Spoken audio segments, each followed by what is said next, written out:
కాంగ్రెస్ పార్టీని ప్రాంతీయ పార్టీలకు మద్దతు ఇచ్చి వాళ్ళతో జత కట్టి ఎన్నికల్లో పోటీ చేయొచ్చు కదా. కాంగ్రెస్ పార్టీ పెద్ద పార్టీ అన్న, అది ప్రాంతీయ పార్టీలతోటి ఇతర రాష్ట్రాలలో ఇట్లా పోటీ చేయలేదంటారా లోకల్ ప్రాంతీయ? ఆఫ్ కోర్స్ ఇప్పుడు కాంగ్రెస్ పార్టీ కూడా అందరితోటి మాట్లాడుతున్నది. ఈవెన్ కోదండ రామ్ సార్ కానీ వీళ్ళందరూ కూడా కాంగ్రెస్ పార్టీకి టచ్లో ఉన్నారు. ఈవెన్ చెరుకు సుధాకర్ అన్న కూడా కాంగ్రెస్ పార్టీ తోటి టచ్లో ఉన్నారు. వీళ్ళందరూ కూడా రేపు రానున్న రోజుల్లో ఎట్లా చంద్రకుమార్ గారు లేరా? జస్టిస్ చంద్రకుమార్ గారు మరి వీళ్ళ ఇద్దరి విషయం తెలుసు. చంద్రకుమార్ గారు నిన్ననే అన్నాడు కదా పార్టీ, రేపు రానున్న రోజుల్లో ఎట్లుంటుందో చూడాలి. కానీ గొప్ప వాళ్ళు, గొప్ప ఆలోచనలు ఉంటాయి. కానీ ఆచరణ సాధ్యం కాని విషయాలలో అక్కడక్కడ ఫెయిల్ అవుతుంది. ఎందుకంటే మేము ఇప్పుడు వరకు చూస్తున్నాం కదా, కొంతమంది ఉద్యమకాలు. ఇప్పుడు గద్దరన్న ఉన్నాడు. గద్దరన్న ఒక ఐకాన్ తెలంగాణలో, సాంస్కృతికంగా ఒక యుద్ధ వీరి. ఆయన ఎక్కడ పోయినా గద్దరన్నలాగా యుద్ధ నౌక, గద్దరన్నలాగా స్టైల్ లాగా గోషేసుకొని గుంగడేసుకొని దుంకాలని అందరికీ ఉంటుంది. కానీ ఈ జాతులకు ఒక పరిష్కారం చూపించలేకపోయాడు గద్దరన్న. మీరు గద్దర్ గారికి మంచి ఫాలో అయ్యారు? నేను గద్దరన్న అభిమానిని. గద్దరన్న లాగా పాడాలని, గద్దరన్న పాటలు వింటూ నేను నేర్చుకున్నవాడిని. నెక్స్ట్ ఫస్ట్ పాడిన పాట ఏది మీరు?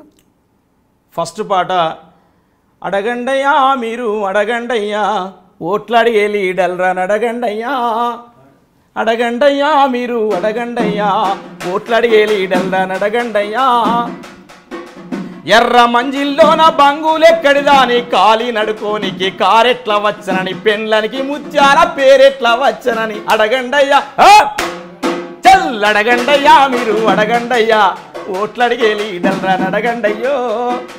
గద్దరన్న చాలా సంవత్సరాల క్రితం పాడిన పాట. నాకు అనిపిస్తుంది ఇప్పుడు రేపు ఎలక్షన్లో ఇదే పాట వానికి వస్తుంది మళ్ళీ అంతే కదన్న. ఇప్పుడు ఎట్లా వచ్చినాయి వీళ్ళందరికీ?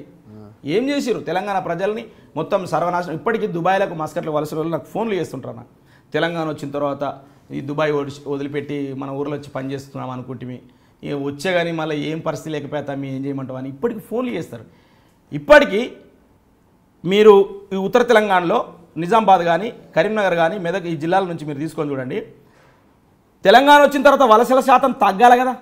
ఇప్పటికి రోజు పోతున్నారు అన్న. ఇంకా తెలంగాణ వచ్చినాక కూడా ఇప్పటికీ దుబాయ్లకు మస్కట్లకు వలసలు పోతున్నారు. అంటే దీనికి కారణం ఏంది? ప్రభుత్వం ప్రత్యామ్నాయ ఉపాధి మార్గాలు చూపించలేదని అర్థమవుతుంది కదా.